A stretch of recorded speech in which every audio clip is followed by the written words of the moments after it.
If you are a female who thinks that their body is broken because they can't lose fat eating at least 2,000 calories a day, we need to stop buying into these blanket statements that people are putting out on the internet, because the reality of the situation is that many women have spent most of their lives dieting. They have spent most of their lives trying to get smaller. And you know what the result of this is?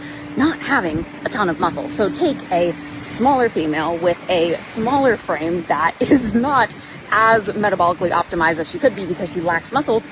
We don't actually expend that many calories. So the first time that you diet, it's probably going to be pretty dang hard for you to get really lean. This is the first time that I tried to get really shredded. I was eating probably like 1,100-ish calories a day, and I was getting in a crap ton of steps, and I didn't even get that lean. And the reason behind this was that I just did not have the muscle yet. But every single time that I took the time to grow, to put on muscle, when I would go back and diet the next time, I was able to do it on more calories. I was able to do it on less cardio, and I looked better. I looked leaner. I looked more toned because I had put on more muscle. So just because it's a little bit of a grind for you to be able to lose fat, it doesn't mean that you are broken. It just means that we need to put in the reps for you to be able to build the metabolic capacity so that in the future, when you do diet, you're able to do it on way more calories, way less cardio, and it's much easier for you.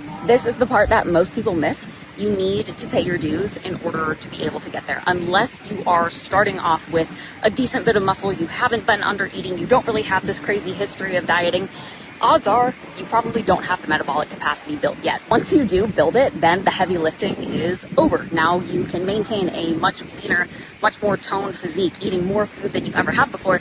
And when you want to get in shape to go to the beach, it only takes you like 6 to 8 weeks.